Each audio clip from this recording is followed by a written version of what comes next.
Hello everybody, John here, and today onto the garage. We're back with the Navara Np300, which has hit a bit of a milestone. We've gone well beyond 30,000 miles in it now.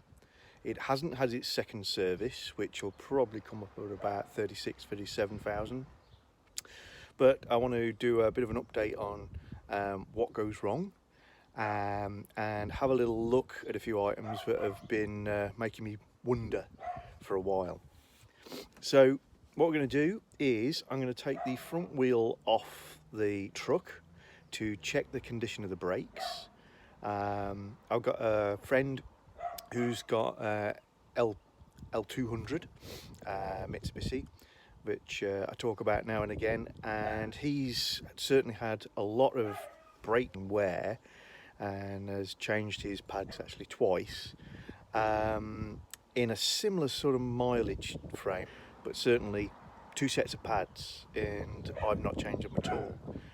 Also, I'd previously commented on how well the tyres are wearing, so I thought, well, while we're at it, let's get the wheel off. Front outside for the UK should be the highest wear on a live axle vehicle that we're not wheel spinning. So we'll have a proper look at that one.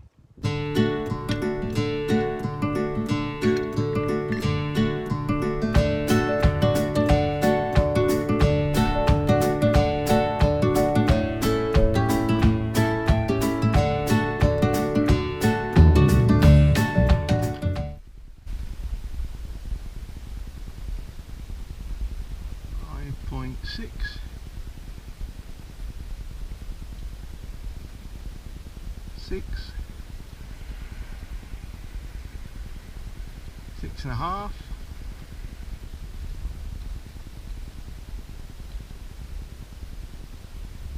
6.2, 5.8, and if I measure to the tyre wear indicators, 4.4, 4.2, 4.2,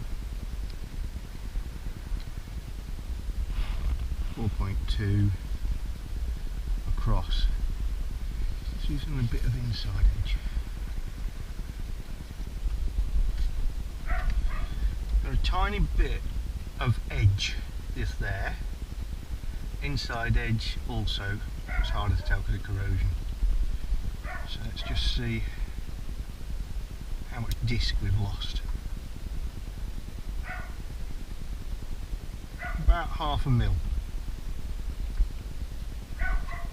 Yep, 1/2 mil lost. Back edge.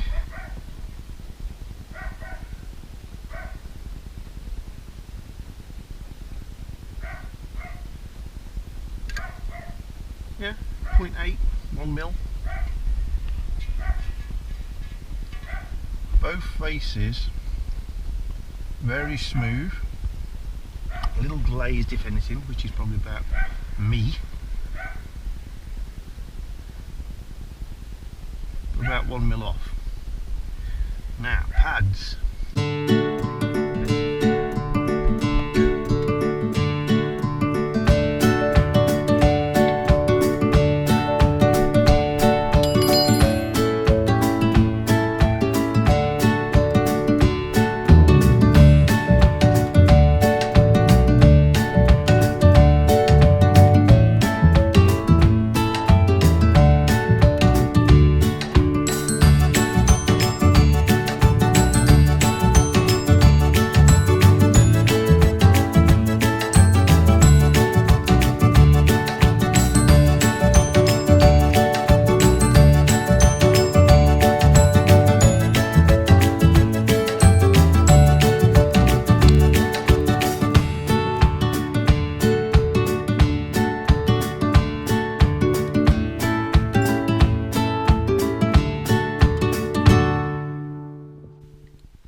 So, have a look what we got. The power steering.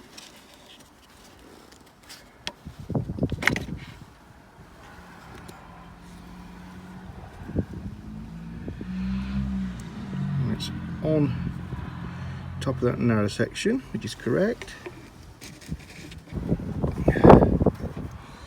That's the radiator top. That's the fill up top. Let's see if we can get you guys where you can see. Full to this crease down here, and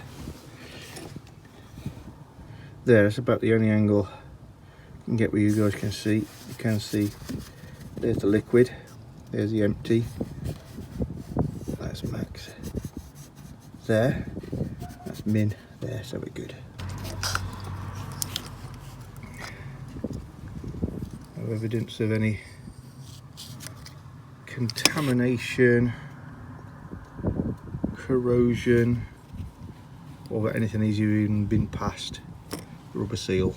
All nice and clean, so I suggest it's never been too warm.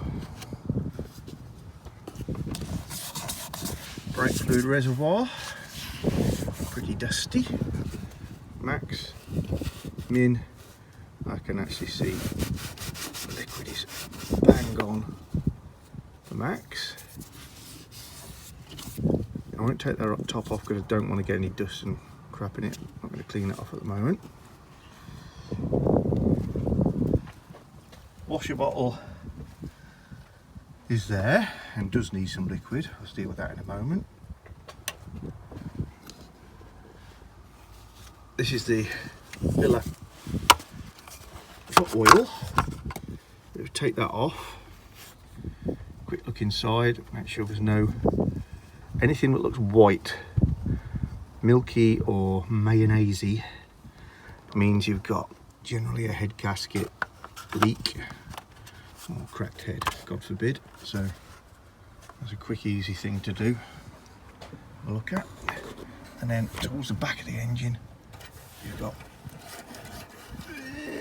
this monster kebab stick to pull out.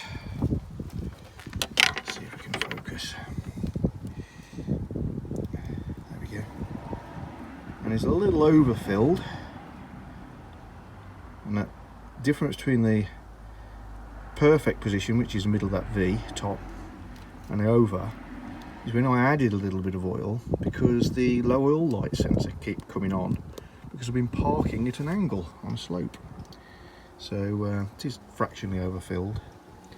Again, on camera that looks pretty black, but when you see the thinned out oil here, you can actually get a better impression of what's going on.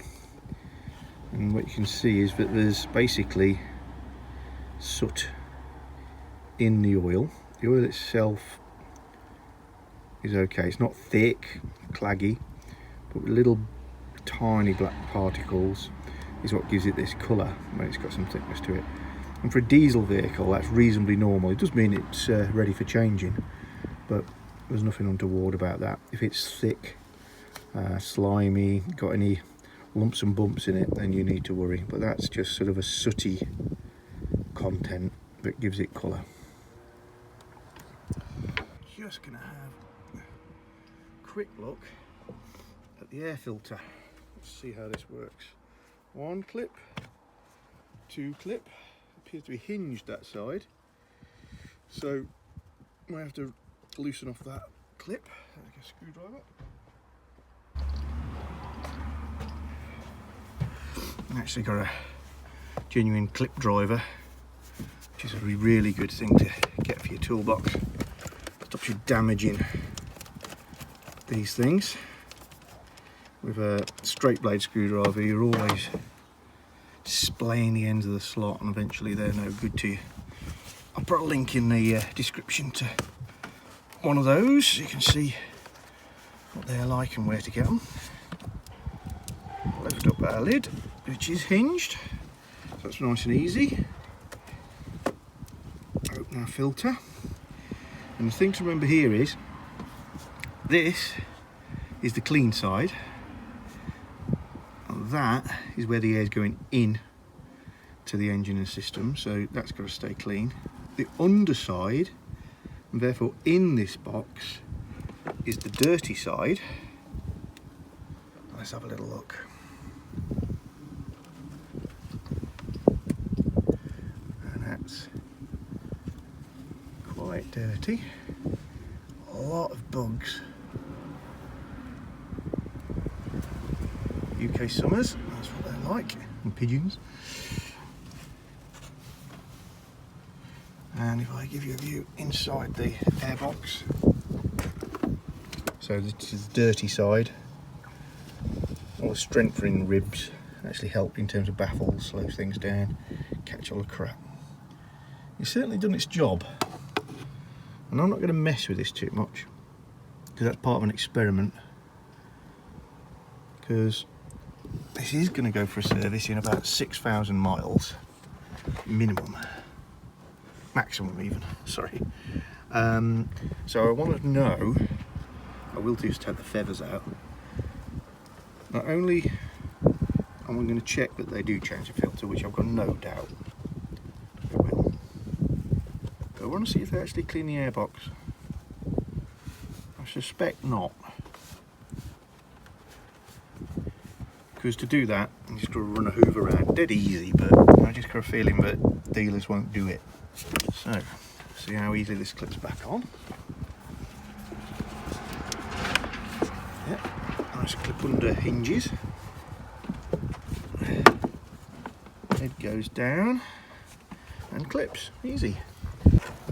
So far under the bonnet, I'm quite liking the way the Nissan's put together. Put that on, clip that up.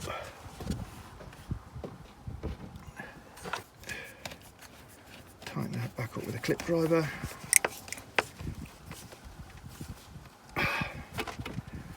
Much faster, and you don't strain anything. Easy access to the air conditioning ports. If you ever need to recharge the gas on your vehicle and you're only going to do it once, just take it to the local place that does that sort of thing, tyres, brakes and aircon.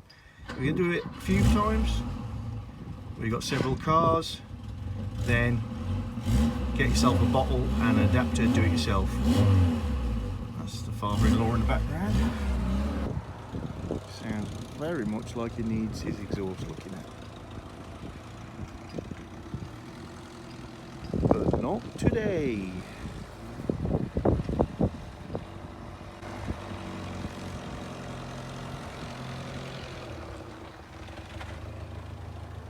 My car has a hard top canopy with a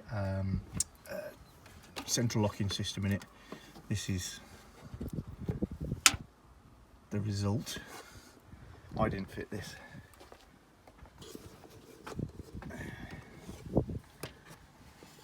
Not even attached. And that was dealer fit. Interesting. Nissan Europe spares. Yeah, you would think they'd have made a bit more of an effort than that, but there you go. And there's your battery. Nice and easy to get at. And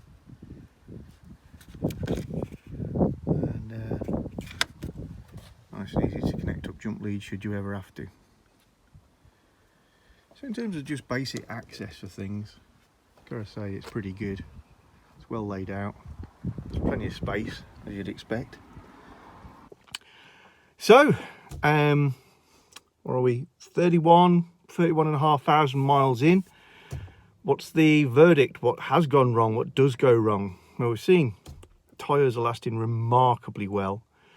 9.5 new, down now to around the 5.5 mil mark. So, you know, getting on towards changing, but Wear's dead even. I'm really happy with that. Brakes down to, again, about 6mm. They're not going to creep up on me and suddenly smash up the discs. So I'll let that go until the service, which is only going to be about 4,000 or 5,000 miles maybe away. No breakdowns. Nothing's fallen off. There's not a lot to report in terms of negatives. I've got one foible, let's say, and it may be perception. So I'd noticed it's getting a little cooler here in the UK now. I've noticed on a couple of mornings when I've started the car up and immediately set off that I've put the brakes on. So shuffled it around on the drive, put the brakes on maybe at the end of the drive, and the engine's hesitated a little bit, just fluttered. It's not going to stall, but it gives that sort of rough feeling as if it went on long enough it would. And it's only subtle, but it wasn't there before. Is that just because it's colder? I've certainly had this through last winter and never noticed anything with it. And started Googling around, and I see there's some people complaining about their vehicles stalling at junctions. And it's something that happens at cold automatics. So maybe, just maybe, there's something in that, and I'm seeing the beginnings of that issue. Not too worried. It sounds like if it's a real issue, then it's something that's going to get addressed by maybe an ECU tweak. But it's not giving me any grief. Other than that, I can honestly say nothing has gone wrong.